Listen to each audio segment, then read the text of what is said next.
사람의 유일한 죄. 내가 강조하고 싶은 것은 성경에서 말하는 단 하나의 죄입니다. 사람들이 죄를 바라보는 방식과 하나님께서 죄를 바라보시는 방식은 완전히 다릅니다. 오늘날 복음을 전할 때 많은 사람들이 죄의 본질을 잘못 전달하는 안타까운 일이 벌어지고 있습니다. 사람은 죄가 있기 때문에 구주가 필요합니다.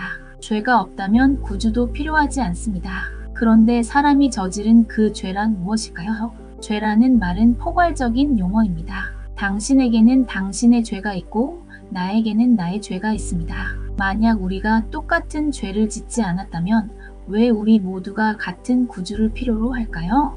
성경은 처음부터 끝까지 오직 하나의 죄를 강조합니다. 사람이 영생을 얻느냐 멸망하느냐는 이 한 가지 죄에 대한 태도에 달려 있습니다.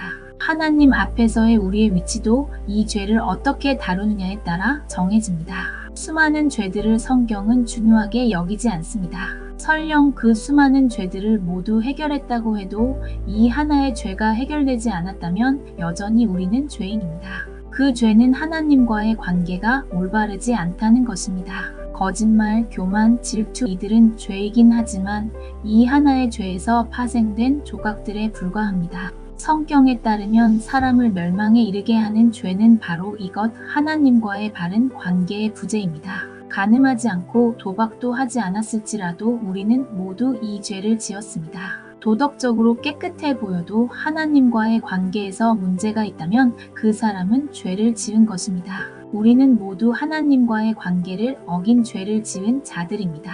인간은 죄 가운데 태어나며 그 목록은 셀 수 없이 많지만 부인할 수 없는 하나의 죄가 바로 이것입니다. 하나님과의 관계가 끊어졌다는 사실입니다. 그리스도 없이 사는 오늘 당신은 분명히 죄인입니다. 죄란 하나님과 교제할 수 없는 자리에 서 있는 것입니다. 죄란 단지 살인이나 교만, 질투가 아니라 하나님과의 다툼 상태에 있는 것입니다.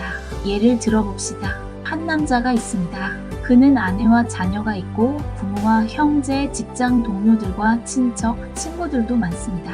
그는 좋은 남편이고 성실한 가장이며 직장에서도 근면하고 친구들과도 우정이 깊습니다. 거짓말도 하지 않고 술, 담배도 하지 않으며 도덕적으로 훌륭한 사람입니다. 그런데 단 하나 그는 자신의 부모를 미워합니다. 모든 이에게는 친절하지만 부모에게는 그렇지 않습니다. 그는 착하고 바른 사람 같지만 부모와의 관계에서 큰 죄를 짓고 있는 것입니다. 이와 같은 위치가 오늘날 인류의 모습입니다. 많은 사람들이 내가 무슨 죄를 지었습니까? 라고 반문합니다. 그들은 예의 바르고 도덕적으로 살아가며 양심에 거리낄 것 없는 사람들처럼 보입니다. 하지만 진짜로 물어야 할 질문은 이것입니다. 당신과 하나님 사이에 무슨 일이 있지 않습니까? 친구나 가족과는 좋은 관계를 유지하고 있을지라도 하늘 아버지와의 관계는 어떻습니까? 우리는 하나님과도 관계를 맺어야 합니다. 그렇기에 사람은 하나님과의 관계가 어그러졌다는 이유 하나만으로도 죄인이라 할 수 있습니다. 사람이 죄인인 이유는 그가 살인을 저질렀기 때문도 양심이 검기 때문도 아닙니다. 하나님과 원수가 되어 있기 때문입니다. 그분과의 영적 교제가 단절되어 있기 때문입니다. 다른 수많은 죄는 핑계를 댈 수 있을지 몰라도 이 하나의 죄는 누구도 부정할 수 없습니다.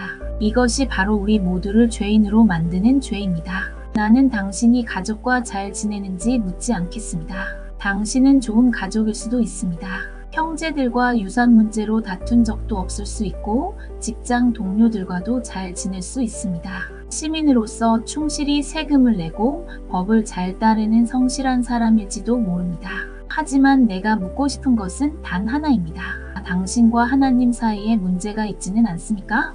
하나님께서는 아내, 형제, 동료와의 관계에 대해 묻지 않으십니다. 살인을 했는지도 방화를 했는지도 묻지 않으십니다. 하나님께서는 오직 당신과 그분과의 관계만을 물으십니다. 이 문제가 해결되지 않았다면 다른 모든 선함은 무의미합니다. 성경은 이 죄에 대해 분명히 가르칩니다.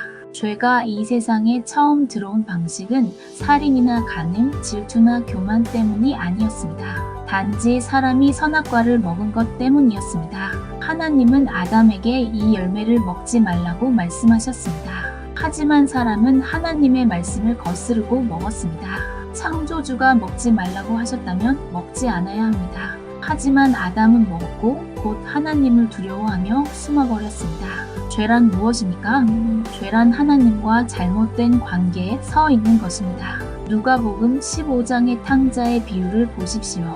많은 사람들은 이렇게 말합니다. 그는 아버지의 재산을 가지고 가서 탕진했기 때문에 탕자가 된 것이다. 하지만 그가 탕자가 된 시점은 아버지의 집을 떠난 순간입니다. 죄를 지은 이유는 돼지우리까지 간 것이 아니라 아버지를 떠났기 때문입니다. 만약 그가 외국에서 더 부유해졌더라도 아버지는 그를 향해 잘했다고 말하지 않았을 것입니다. 돈이 많아도 그는 여전히 탕자입니다. 진짜 문제는 가진 돈이 아니라 그가 어디에 있느냐입니다. 탕자는 배가 고파서 돌아온 것이 아닙니다. 그는 내가 일어나 아버지께 가리라고 말했습니다. 그는 아버지께 이렇게 고백하려 했습니다. 아버지, 내가 하늘과 아버지께 죄를 지었나이다. 구원받는다는 것은 무엇입니까? 하나님과의 올바른 관계를 회복하는 것입니다. 영생이란 무엇입니까? 요한복음은 말합니다. 영생은 곧 유일하신 참 하나님과 그의 보내신 자 예수 그리스도를 아는 것입니다.